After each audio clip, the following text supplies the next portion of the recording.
Hi everyone.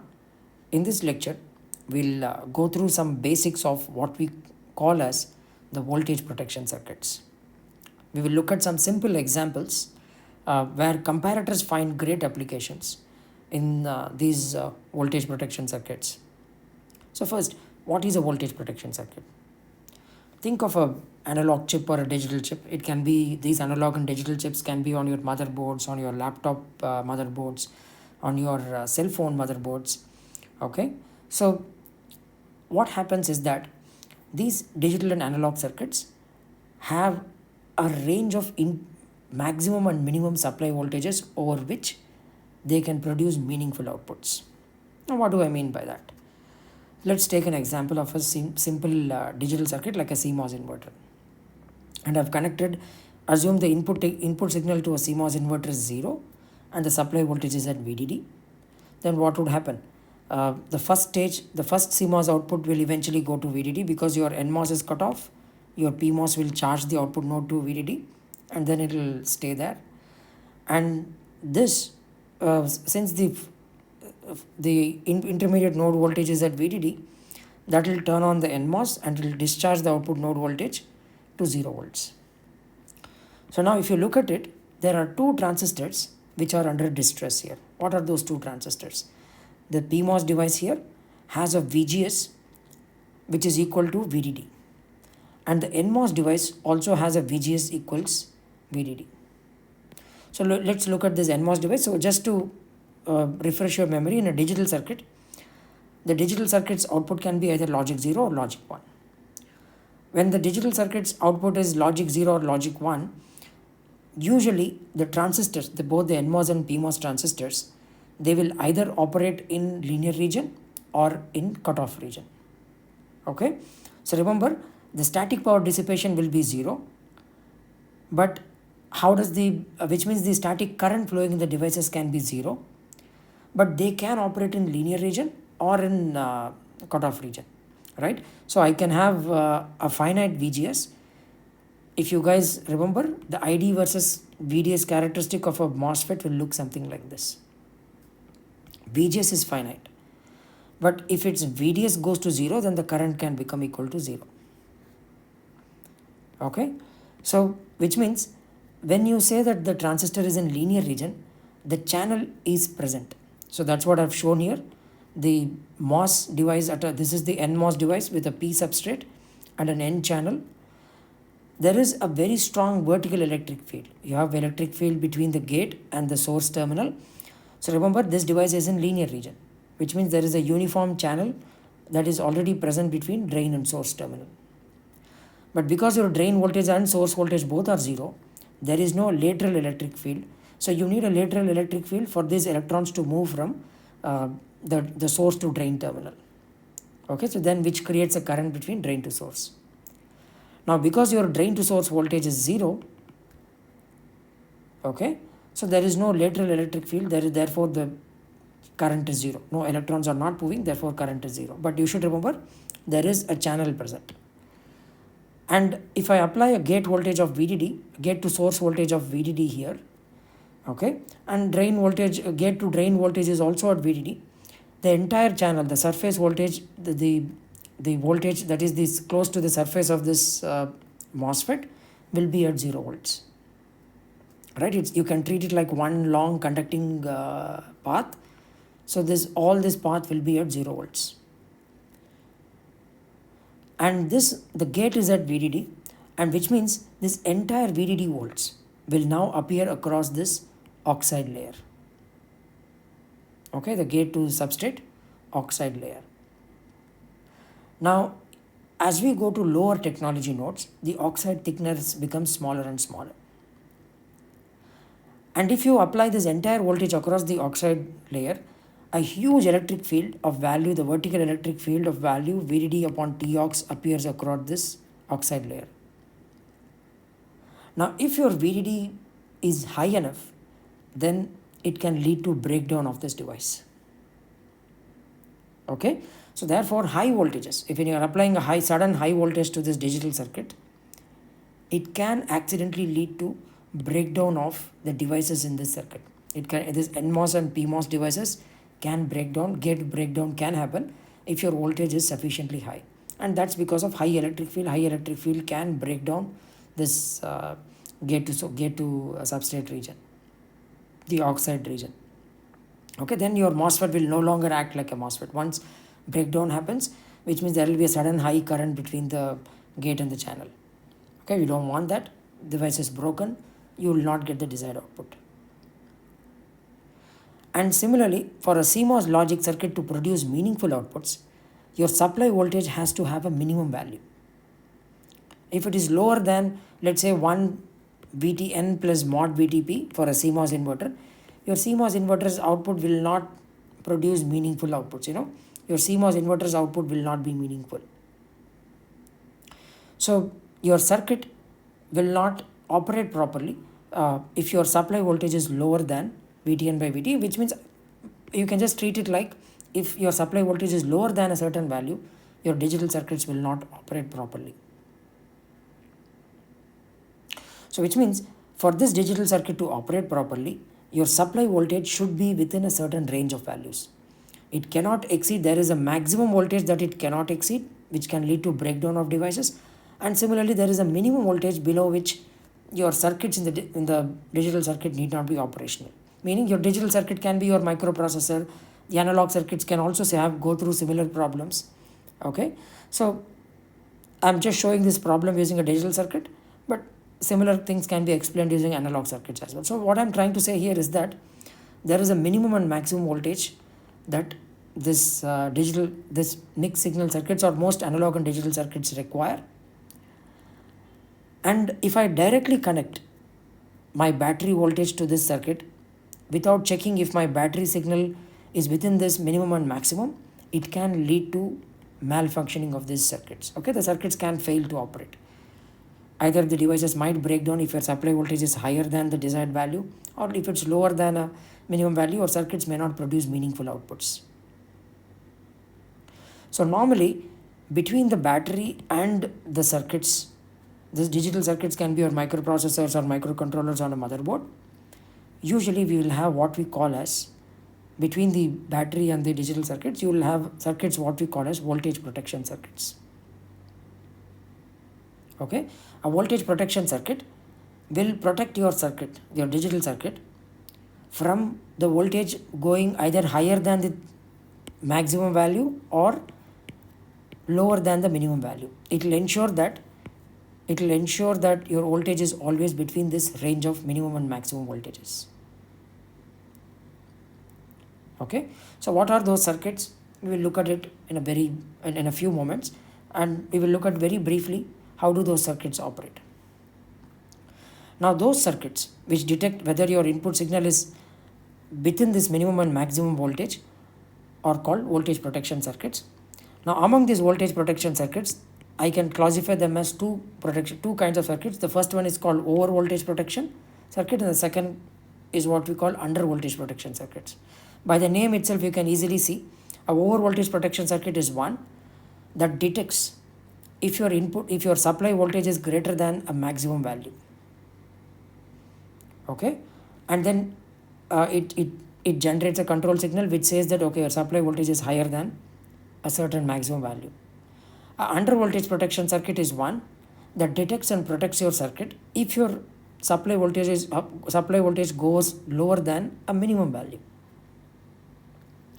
So shown here is at a schematic level, at a block level, is what we call over voltage protection circuit, where V sub is your desired supply voltage, and I'm comparing it with VCC. VCC happens to be your maximum supply voltage, desired supply voltage. So now look at this circuit. What does this circuit do? Now remember, the comparator is also operating on V sub, which is your battery supply voltage. And now your comparator compares V sub with VCC. If your supply voltage is greater than VCC, see here, this is an inverting comparator operating on a single supply voltage. Okay, so the minimum voltage 0 volts. So if your V sub is greater than VCC, the inverting comparator will produce 0 volts. A 0 volts goes to the switch control signal, and if your switch is 0, the control signal is 0, the switch is open. Control signal is 1, the switch is closed.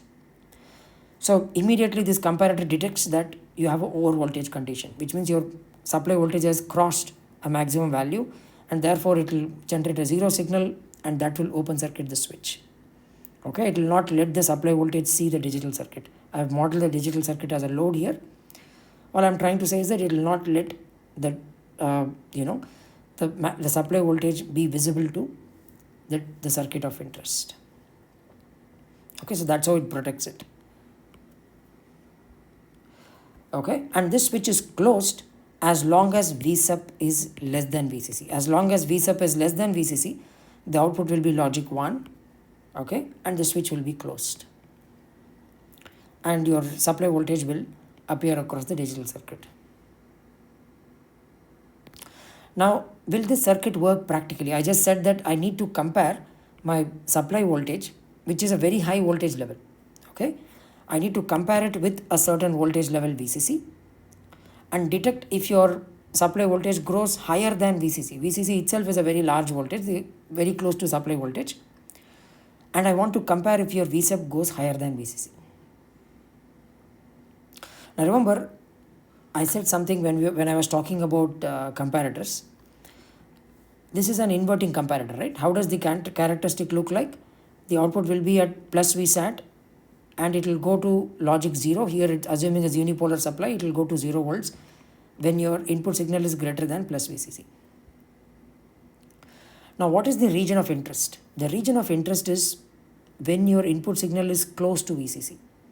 Okay, when your supply signal is very close to VCC and it is going slightly above VCC. The comparator should provide a very high gain when your VSUB is very close to VCC, right? That's when your comparison action is taking place in this high gain region. So both the input terminals, when they are very close to VCC, that's when the comparator is in the high gain region, which means for the comparator to act like a comparator, the comparator should provide me a very high gain when both the input terminals are close to VCC. Okay, so if I how do I realize a comparator? And we saw that a comparator is a simple differential to single-ended amplifier, and you will put multiple gain stages to achieve very high gains. Let's assume the comparator happens to be a PMOS input pair comparator. I'm taking an example of a MOS based comparator, and this is the first stage. Assume this is the first stage of amplification. I'm comparing these input signals. The maximum supply voltage goes here, V sub goes here, and it turns out now the reference voltage is at VCC and the input signal is now very close to V sub. Will this circuit be able to give you very high gain if I feed VCC and V sub at both the terminals? No, right? Why will it not give me high gain? Remember, this is a MOS amplifier based circuit. For this circuit to give you very high differential gain, the common mode input signals has to meet certain criteria. What is that? The minimum DC voltage at both these input signals should be how much? You need to bias this current source. So let V tail with the bias voltage of the current source. And then you need to bias these two transistors in saturation. So they will need to operate on some gate to source voltage. Okay, let's call it VSG, mod of VSG as some gate to source voltage. Which means the minimum gate voltage or the common mode voltage at both these input terminals has to be at least V sub minus V tail minus VSG, which can be at least greater than one threshold voltage. Right? So when both the gate terminals goes close to VCC, the input transistors will be cut off. Your comparison will not happen. Okay, or because there isn't simply sufficient voltage to bias the input pair and the current source, so the circuit will not operate properly. Okay, so I can't compare two voltage signals which are close to the supply rails. Similarly, I can give a similar argument and tell you that it's difficult to compare voltages which are closer to ground, especially if the input pair happens to be an NMOS input pair.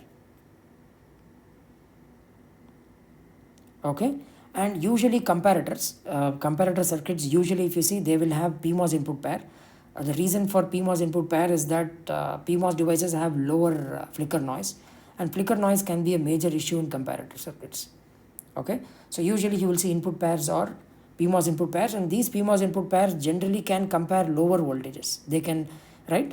If you apply a lower threshold voltage at lower common mode voltage at both the inputs, it will still give you very high gain because you have sufficient voltage to bias these transistors here. So it will give you sufficient gain. Lower is usually not a very big deal. Okay, it's usually the problem comes when you're comparing at the higher end of the supply. So how do we then compare this? So instead of directly comparing VSUP with VCC, I can compare scaled down versions of VSUP and VCC. Okay, so here I'm just showing you guys that I've taken a commercial 393 IC which has a, instead of PMOS, it's PNP transistors, right? So I've shown the input pair here. What is the minimum common mode needed? You will need two VBEs and one VCE.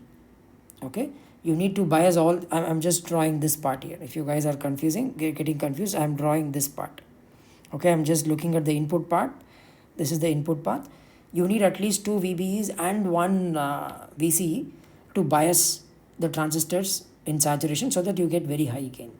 Okay, so all I'm saying here is that comparing two voltages which are very close to VCC can be challenging. So then how do I compare these two voltage to VCC? How do I detect this over voltage condition?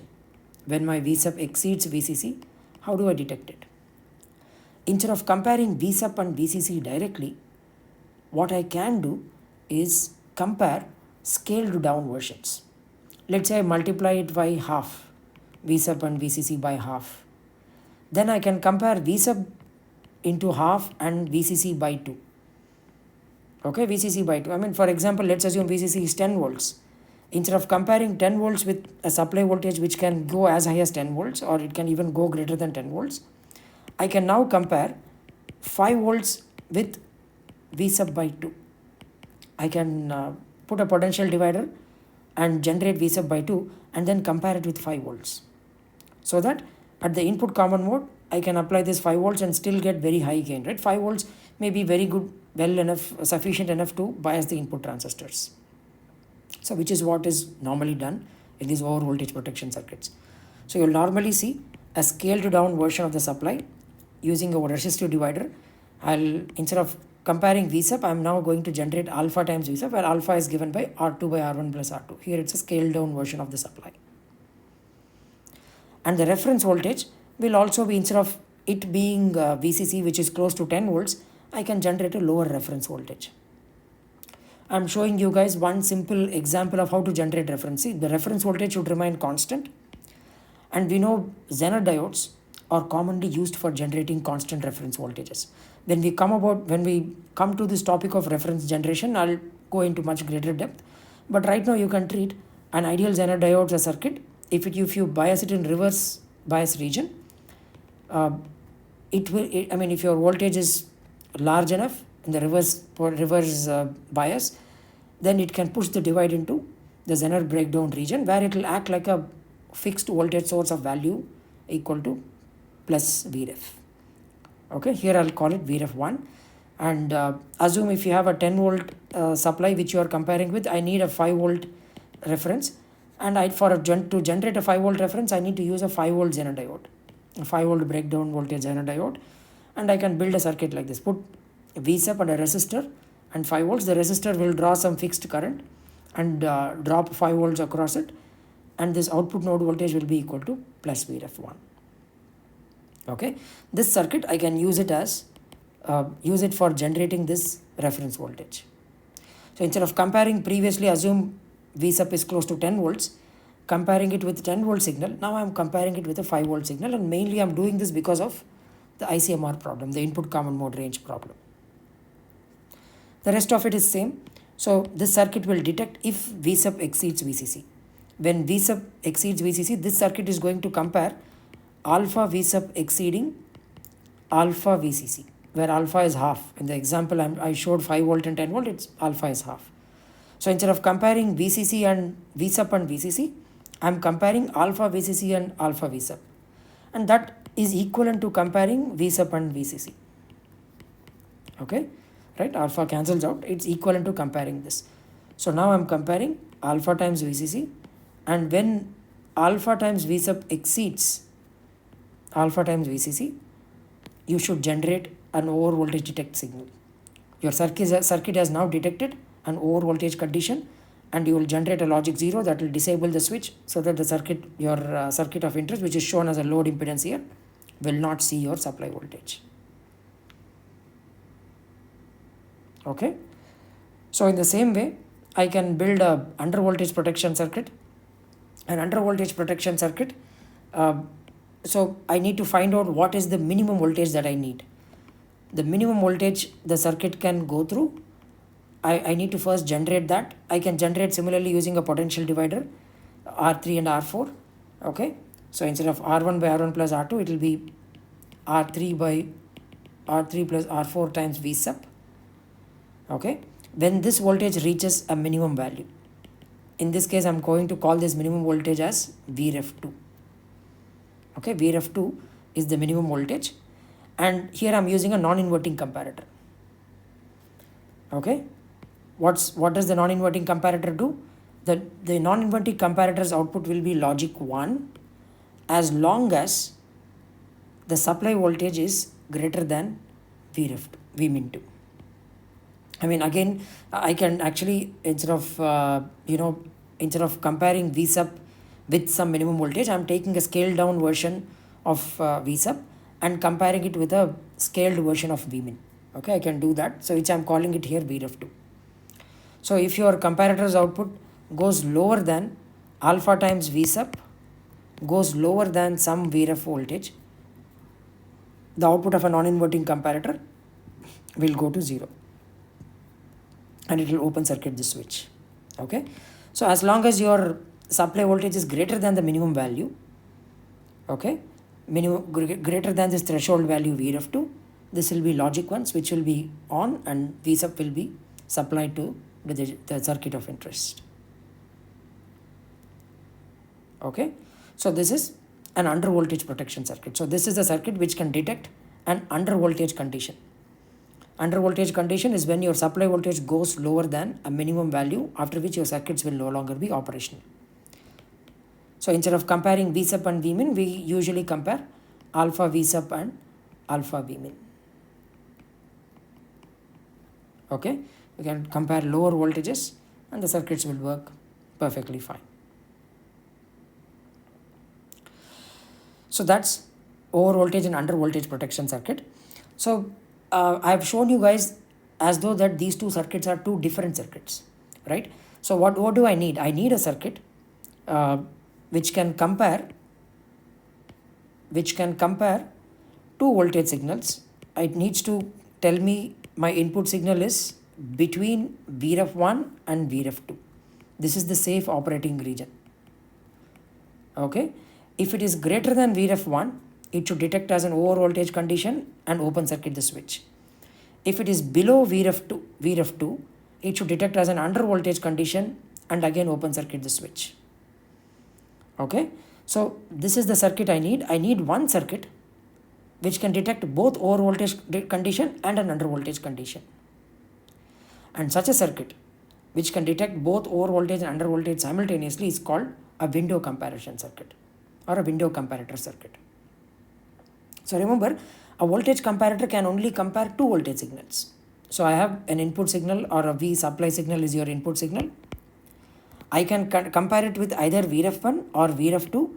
I'm comparing alpha V sub, but I'm just telling you guys I'm comparing V sub and Vref1 and Vref2. I can compare it with either Vref1 or I can compare it with either Vref2 and generate one digital signal. But remember, I have three signals here, right? Three levels. I have two levels. I need to compare your supply with two levels. How do I do that? To do that, I can use some digital extra combinational circuits to combine the logic levels or the outputs of two comparators.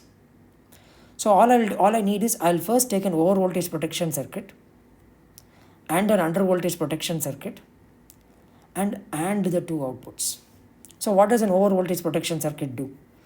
If your input signal V sub is greater than V max, it generates a logic 0 signal.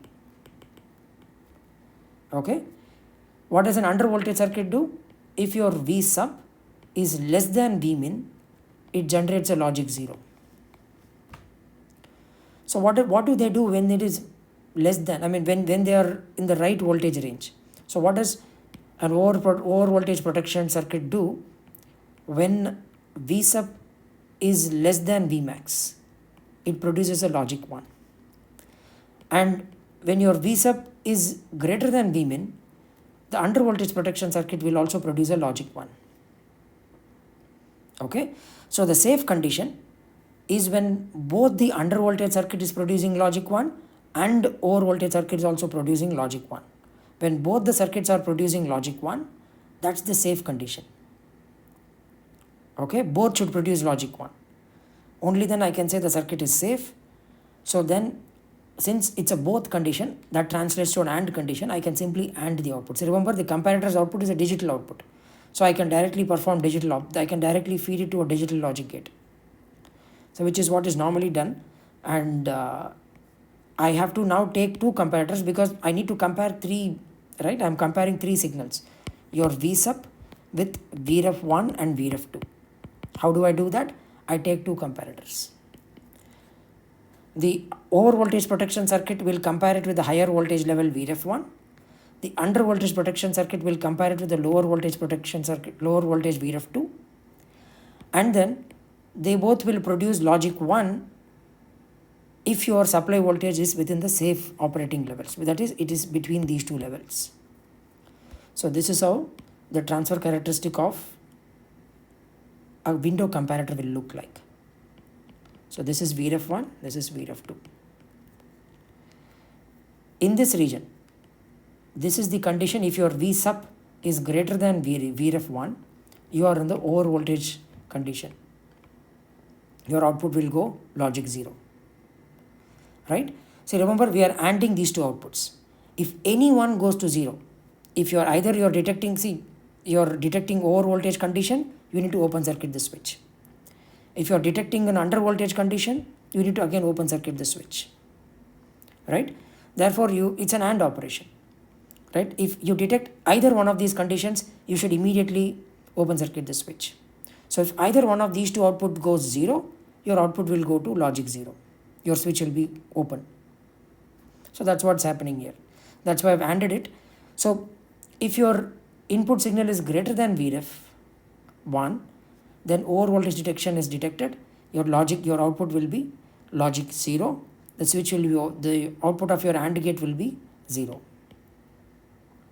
Similarly, in this range, your input signal is less than Vref 2.